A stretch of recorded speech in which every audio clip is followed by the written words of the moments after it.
Halo semuanya, selamat datang di channel yang tidak layak untuk dihina ini.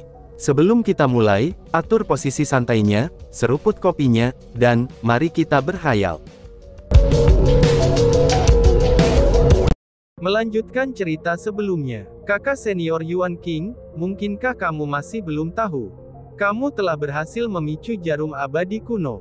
Jarum abadi kuno telah mengeluarkan petir keemasannya, dan menutupi seluruh langit di atas kolam abadi kuno. Bukan hanya itu saja, selain petir emas yang legendaris, 5 petir yang tidak dicatat dalam legenda juga muncul. Kilat-kilat itu tampak hidup dan benar-benar berlari ke langit, dan menciptakan pemandangan yang indah. Kata para murid dari Biara Orion dengan penuh kegembiraan. Hah, jarum abadi kuno benar-benar telah dipicu, seru Yuan King. Mendengar kata-kata itu, Yuan King mulai mengerutkan keningnya. Seketika, hatinya juga mulai mendidih. Itu karena, Qin Guang telah mengejar Chu Feng, tetapi dia tidak pernah kembali. Dia takut sesuatu akan terjadi pada Qin Guang, jadi dia memutuskan untuk menunggu Qin Guang di dalam kolam immortal kuno sepanjang waktu. Sementara dia menunggu, dia menutup matanya saat dia berlatih. Selama masa ketika jarum abadi kuno dipicu, dia juga merasakan pergerakan air. Pada saat itu, dia tahu bahwa sesuatu telah terjadi. Namun setelah berpikir bahwa, bahkan elf kuno yang berlatih di wilayah terdalam dari kolam immortal kuno telah pergi, dan hanya Qin Guang dan Chu Feng saja yang tidak muncul, maka Yuan King mulai merasa tidak nyaman dan tidak berani dengan terburu-buru keluar dari perairan. Karena itulah, ia memutuskan untuk menunggu sedikit lebih lama. Namun semakin lama dia menunggu, maka semakin dia merasa tidak nyaman. Dia tidak tahu apakah sesuatu telah terjadi pada Qin Guang, atau apakah mungkin dia sudah keluar duluan. Namun, setelah berpikir bahwa batas waktu 3 hari telah tiba, ia memutuskan untuk muncul dari dalam kolam abadi kuno. Namun, dia tidak pernah mengharapkan reaksi dari orang-orang setelah dia muncul dari perairan. Ternyata gerakan yang dia rasakan sebelumnya, itu tepatnya adalah jarum abadi kuno yang dipicu. Terlebih lagi, itu tampaknya adalah manusia yang telah memicu jarum itu. Dan sekarang, melihat penampilan bersemangat dari orang-orang di sekitarnya dan tatapan hormat mereka, itu sudah jelas bahwa dia telah dianggap sebagai orang yang memicu jarum abadi kuno. Meskipun dia tahu bahwa jarum abadi kuno tidak dipicu olehnya, karena dia tidak berhasil mencapai dasar tambak abadi kuno. Setelah mengingat bagaimana memicu jarum abadi kuno adalah mimpinya dan kehormatan, serta manfaat yang akan diperolehnya. Datang bersamaan memicu itu, dia benar-benar ingin menjadi orang yang memicu jarum abadi kuno. Dan sekarang, karena semua orang percaya bahwa dialah yang memicu itu, dia tentu saja tidak akan menyangkalnya. Dengan demikian, ia menenangkan pikirnya yang kebingungan, dan menunjukkan senyum di wajahnya yang sebelumnya bingung. Kemudian dengan cara yang sangat bangga, dia mengangguk dan berkata, "Itu benar, aku telah memicu jarum abadi kuno," ucap Yuan King. Kegemparan. Tepat setelah dia mengucapkan kata-kata itu, kerumunan menjadi gempar. Meskipun kerumunan sudah menentukan bahwa itu adalah Yuan King yang memicu jarum abadi kuno, tapi itu masih tidak merangsang seperti mendengar Yuan King menyatakannya sendiri bahwa dialah yang telah melakukannya. Itu terbukti pada saat ini, Yuan King telah menjadi pahlawan di mata semua orang. Tidak hanya orang-orang dari Biara Orion yang bersorak keras untuknya, bahkan orang-orang yang bukan dari Biara Orion mulai bertepuk tangan dan bersorak untuknya. Namun, tepat pada saat ketika semua orang menentukan bahwa itu adalah Yuan King yang memicu jarum abadi kuno, para peri kuno yang masuk ke kolam abadi kuno memiliki pandangan yang berbeda. Apa? Dia, bagaimana mungkin? Aku melihat orang itu di kolam abadi kuno. Dia bahkan tidak berhasil mencapai tingkat air yang kita capai, apalagi bagian bawah kolam abadi. Bahkan di sepanjang waktunya, dia telah berlama-lama di sekitar wilayah tengah kolam abadi kuno. Meskipun dia tidak berhasil mencapai dasar kolam immortal kuno, tapi tetap benar bahwa dia adalah manusia yang berhasil mencapai kedalaman terdalam di kolam immortal kuno. Jika harus dikatakan siapa yang memicu jarum abadi kuno, Memang benar bahwa ia akan memiliki kemungkinan terbesarnya. Tapi itu tidak akan mungkin. Jarum abadi kuno hanya bisa dipicu oleh mereka yang mencapai dasar kolam. Dia begitu jauh dari dasar kolam immortal kuno, tapi bagaimana mungkin dia yang memicu jarum abadi kuno? Jarum abadi kuno yang dipicu kali ini, itu berbeda dari masa lalu. Selain itu, dapatkah kamu memastikan bahwa jarum abadi kuno mengharuskan seseorang berada di bawah untuk memicunya?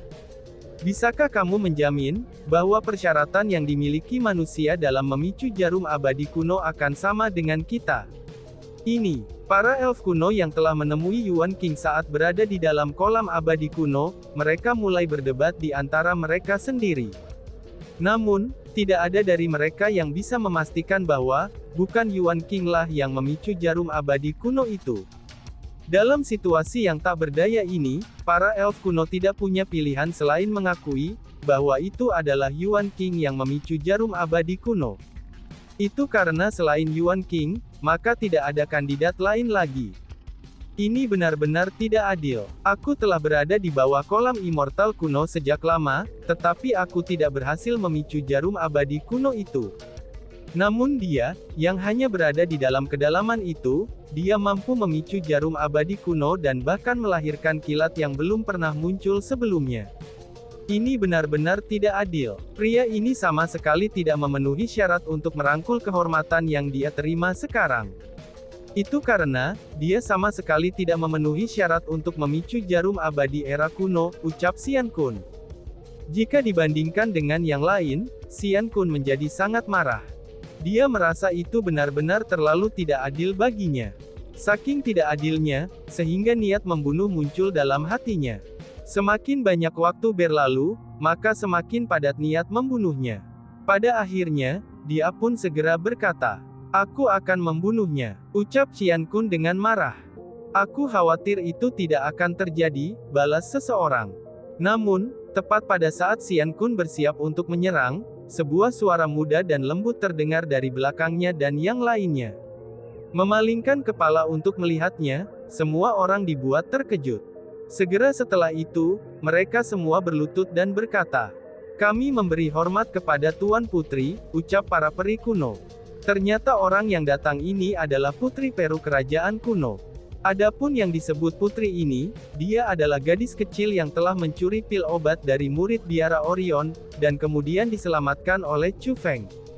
Kalian semua bisa bangun. Berlutut tanpa alasan sama sekali, apakah kalian tidak bosan? Ucap putri peri kuno itu. Pada saat ini, putri peri kuno itu berjalan dan melompat di udara.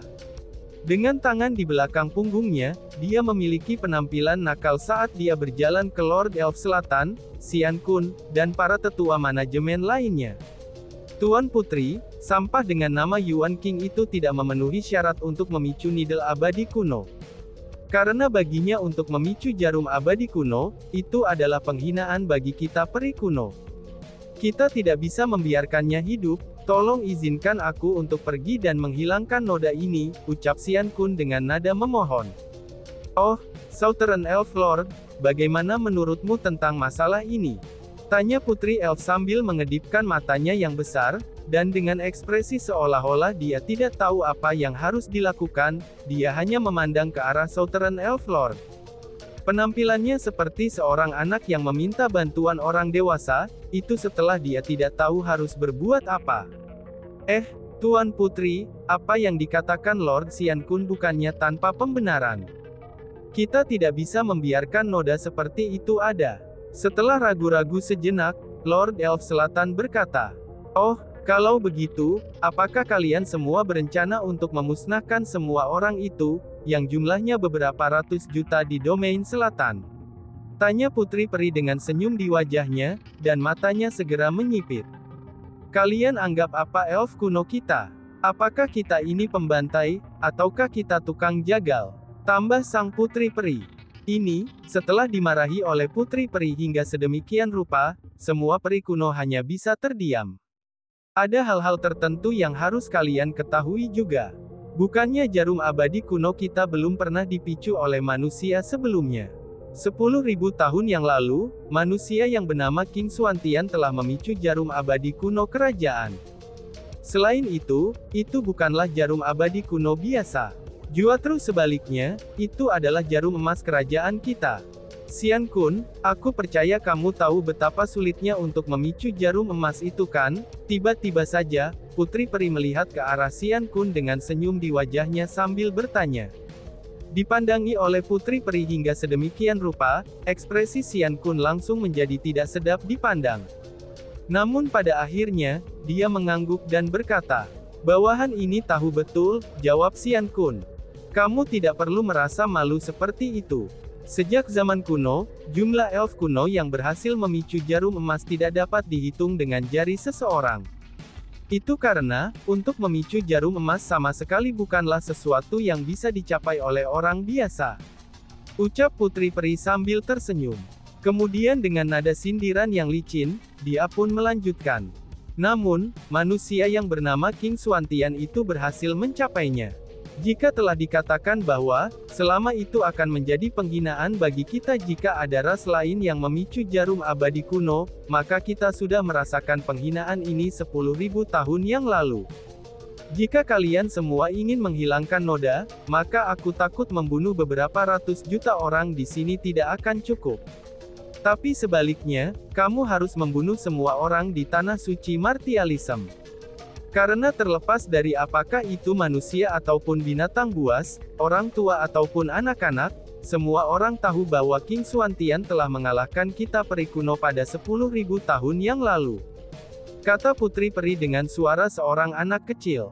Terlepas dari apa yang dia katakan, suaranya tetap seperti suara anak-anak.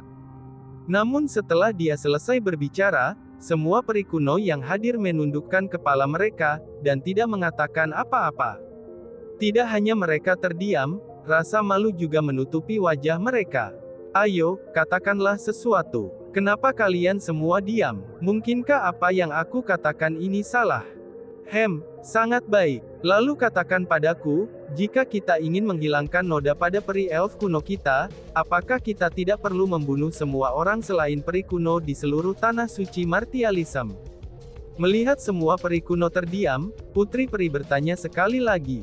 Namun nadanya kali ini telah berubah, dari yang awalnya ceria, kini menjadi dingin dan terpisah, dan bahkan berisikan jejak samar imposingness.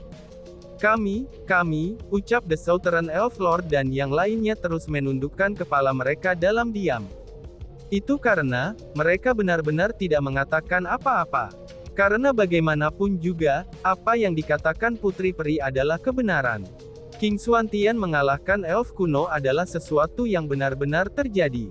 Itu adalah sesuatu yang semua orang tahu, dan sesuatu yang sudah masuk ke dalam catatan sejarah dan tidak mungkin untuk diubah. Jika mereka benar-benar ingin berbicara tentang penghinaan, maka masalah ini pasti akan menjadi aib terbesar bagi peri kuno. Namun, itu sangat memalukan bahwa mereka tidak bisa berubah. Jangankan mereka yang tidak bisa kembali ke 10.000 tahun yang lalu untuk mengubahnya, bahkan jika mereka bisa sekalipun, hanya dengan mengandalkan kekuatan mereka, apa yang bisa mereka lakukan? Bahkan para leluhur elf kuno saja tidak cocok dengan King Xuantian. Jadi bagaimana mungkin, mereka bisa menghilangkan King Xuantian? Kemungkinannya kentut kasual dari King Xuantian saja, itu sudah cukup untuk menghilangkan semuanya. Lady Princess, King Xuantian adalah manusia terkuat selama waktu itu. Dia adalah eksistensi yang telah melampaui semua makhluk, dan tidak akan pernah dilampaui sejak saat itu. Bagaimana mungkin Yuan King bisa dibandingkan dengan King Xuantian? Tiba-tiba saja, Xian Kun berbicara. Dia bersedia untuk tidak membunuh Yuan King. Namun, dia tidak akan mengakui Yuan King sebagai individu yang lebih kuat darinya. Itu karena dia dapat memastikan bahwa terlepas dari kultivasi Yuan King saat ini, ataupun potensi masa depannya, mereka berdua tidak dapat dibandingkan dengan miliknya. Bahkan dengan hanya satu jari darinya, dia bisa saja menghancurkan Yuan King sampai mati. Dengan demikian, dia benar-benar tidak dapat menerima kenyataan bahwa, Yuan King dapat memicu jarum abadi kuno yang bahkan dia sendiri gagal untuk memicunya. Apakah aku pernah mengatakan, bahwa pria dengan nama Yuan King sebanding dengan King Xuantian? Putri Elf bertanya sebagai gantinya. Xian Kun akhirnya terdiam. Memang benar, Putri Peri tidak pernah mengatakan bahwa Yuan King sebanding dengan King Xuantian. Meskipun Yuan King tidak ada bandingannya dengan King Xuantian, ini tidak berarti bahwa tidak ada King Xuantian kedua di antara manusia. Yang terbaik bagi kamu semua untuk menahan rasa benci kamu ini terhadap ras lain, karena kamu mungkin belum tentu lebih kuat dari ras lain. Meremehkan orang lain hanya akan merugikan kamu. Aku sudah mengatakan semua yang harus aku katakan. Semua orang yang datang ke domain selatan hari ini, aku berharap mereka semua pergi tanpa cedera. Di masa depan, aku berharap bahwa kehidupan dan kematian mereka tidak akan berhubungan dengan kita, para peri kuno. Terutama untuk kamu, Xian Kun. Yang terbaik bagi kamu untuk tidak melakukan sesuatu yang aku tidak inginkan. Kalau tidak, aku akan membuatmu menyesal, kata Putri Peri kepada Xian Kun. Ketika dia melihat tatapan indah Putri Elf yang tampaknya mengandung makna tersirat, tubuh Xian Kun segera menggigil. Dia meneguk air liurnya, dan bahkan mulai berkeringat dingin. Sebenarnya, bukan hanya dia saja yang menggigil ketakutan. Bahkan Elf Lord Domain Selatan dan Tetua Manajemen, yang merupakan monster kuno yang telah berkultivasi selama ratusan tahun, mereka memiliki ekspresi yang berat dan mata yang tidak stabil saat ini. Meskipun orang luar mungkin tidak tahu seberapa kuat Putri Peri ini, tapi untuk mereka, mereka tahu betul tentang Putri Peri ini. Putri Elf baru berusia 12 tahun. Terlepas dari apakah itu usia ataupun penampilannya, dia hanya anak 12 tahun. Dilihat dari penampilannya, dia benar-benar tampak seperti gadis kecil yang sangat cantik. Namun, Putri Peri juga berbeda dari anak-anak biasa. Meskipun dia masih memiliki sifat nakal dan membuat masalah seperti seorang anak, tapi proses pemikirannya ini sangat matang. Namun yang paling penting, yang terkandung dalam tubuh Putri Peri ini adalah kekuatan yang menakutkan, dan itu adalah kekuatan yang tidak mereka miliki. Dengan demikian, ini menyebabkan Putri Peri memegang status yang sangat tinggi di dalam kerajaan, meskipun usianya masih sangat muda. Sangat jarang ada orang yang bisa dibandingkan dengannya. Tuan Putri percayalah, bawahan ini memahami niat kamu dengan sangat baik. Dia pasti tidak akan membiarkan apapun terjadi pada orang-orang itu. Setelah terdiam sesaat, Lord Elf Selatan berkata dan menjamin. Southern Elf Lord, kamu juga bisa percaya. Aku akan menjelaskan kepada ayah kerajaan aku tentang masalah ini. Aku juga percaya, dia tidak akan mempersulitmu, kata Putri Peri sambil tersenyum. Bawahan ini berterima kasih pada Putri atas kebaikannya yang luar biasa, ucap Tuan Peri Selatan. Setelah mendengar apa yang dikatakan Putri Peri, Tuan Peri Selatan segera senang. Meskipun jarum abadi kuno yang dipicu oleh manusia adalah bencana besar, tapi dia mungkin masih bisa lolos dari musibah jika Putri Peri mau memohon padanya. Karena bagaimanapun juga, sang putri adalah anak yang paling dicintai dari Raja Elf. Dia bahkan dikatakan sebagai harapan para peri kuno. Dengan demikian, kata-katanya memiliki banyak bobot. Bawahan-bawahan ini memberi hormat kepada Putri Peri, Tuan Xian Kun, Tuan-Tuan Peri, dan Tuan Tetua Peri. Tiba-tiba saja pada saat ini, beberapa peri kuno datang ke hadapan kerumunan dan memberi hormat sambil berlutut. Kurang ajar, apakah ini tempat yang kamu semua memenuhi syarat untuk masuk? Apakah Putri Peri seseorang yang kalian semua bisa dekati dengan santai? Namun ketika para elf era kuno itu tiba, para tetua manajemen sebenarnya menjadi sedikit marah. Itu karena peri kuno sangat mementingkan aturan. Untuk elf dengan status rendah, mereka tidak boleh mendekati elf dengan status lebih tinggi. Dan tempat ini adalah tempat yang tidak hanya berisi eselon atas dari domain selatan, bahkan Putri Peri juga hadir. Itu benar-benar bukan tempat di mana elf generasi muda ini, itu bisa dengan santai mendatanginya. Tuan Tetua, maafkan kekasaran kami. Hanya saja, kita benar-benar memiliki masalah penting untuk dilaporkan kepada Tuan Elf Lord, kata para peri kuno itu sambil gemetar ketakutan. Apa itu? Bicaralah, tanya Lord Elf Selatan. Dari elf era kuno yang telah masuk ke kolam abadi era kuno kali ini, 83 dari mereka belum muncul. Dan pada saat ini, bahkan tidak ada berita dari mereka. Kami takut sesuatu telah terjadi pada mereka. Jadi kita datang untuk meminta Tuan Elf Lord untuk menentukan apa yang harus kita lakukan. Elf-elf kuno itu berbicara bersama-sama. Apa? Masalah seperti itu sebenarnya telah terjadi. Adakah yang masuk ke dalam kolam immortal kuno untuk mencari mereka? Tanya Southern Elf Lord. Tidak perlu mencarinya. Ke-83 elf era kuno itu sudah mati. Kata Putri Peri. Apa? Mati, Tuan Putri? Apa tepatnya yang terjadi? Tanya Tuan Peri Selatan. Setelah mendengar kata-kata itu, jangankan Tuan Peri Elf Selatan, ekspresi semua peri-peri kuno yang hadir mengambil perubahan besar. Tidak akan pernah mereka bayangkan bahwa, ke-83 peri kuno itu akan mati. Orang harus tahu, bahwa dengan identitas khusus yang dimiliki peri elf kuno, nyaris tidak ada orang di seluruh tanah suci Martialism yang berani melakukan apapun terhadap mereka. Namun sekarang, sebenarnya ada elf kuno yang telah terbunuh di wilayah mereka sendiri. Ini hanyalah sesuatu yang tidak bisa mereka terima dan toleransi. Mereka memang sudah mati. Itu karena, mereka membawa kematian pada diri mereka sendiri.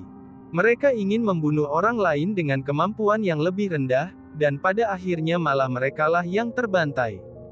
Dengan betapa lemahnya kodrat mereka, bahkan jika mereka hidup, mereka hanya akan mencoreng nama peri kuno kita. Namun jika sekarat, di sisi lain hal itu sebenarnya adalah hal yang baik. Jadi Southern Elf Lord, kamu tidak perlu bagimu untuk melihat lebih jauh ke dalam masalah ini. Kata Putri Peri. Tuan Putri, karena kamu sudah menyatakannya seperti ini, bawahan ini pasti tidak akan melihat lebih jauh ke masalah ini. Namun meski begitu, bawahan ini ingin tahu siapa sebenarnya yang telah membunuh elf kuno kita. Mungkinkah bocah yang disebut Yuan King itu? Tanya Lord Elf Selatan. Cih, dia tidak memiliki kemampuan semacam itu. Kata Putri Peri dengan senyum ringan. Bukan Yuan King, seru peri kuno launya. Setelah mendengar kata-kata itu, Peri Elf Selatan dan yang lainnya tertegun sekali lagi. Itu karena mereka dapat menentukan, niat tersembunyi di balik kata-kata Putri Peri. Itu sudah jelaslah, bahwa orang lain telah membunuh elf kuno mereka. Adapun orang ini, kultivasinya berada di atas Yuan King. Namun dengan betapa misteriusnya orang itu, dan kemungkinannya bahwa jarum abadi kuno tidak dipicu oleh Yuan King, melainkan dipicu oleh individu misterius itu, ucap Putri Peri. Pada saat ini, mereka benar-benar ingin tahu siapa orang misterius itu. Tidak hanya orang itu yang memicu jarum abadi kuno, ia bahkan berani membunuh elf kuno mereka. Namun jika melihat penampilan sang putri, ini sudah jelas bahwa dia tidak berencana untuk memberitahu mereka apapun. Dengan demikian, mereka juga tidak berani bertanya lebih jauh. Karena bagaimanapun juga, tindakan Putri Elf hari ini tidak biasa. Mereka semua bisa mengatakan bahwa, Putri Peri sepertinya mengenal orang itu, dan dia sengaja melindungi orang itu. Seseorang yang Putri lindungi, maka bagaimana mungkin mereka berani melakukan sesuatu pada orang itu? Dengan demikian, mereka hanya bisa menjatuhkan subjek dan meninggalkan pertanyaan yang belum terselesaikan di hati mereka, itu tanpa berani untuk menemukan jawabannya. Dan tiba-tiba saja bersambung. Sekain dan terima kasih banyak. Bye-bye.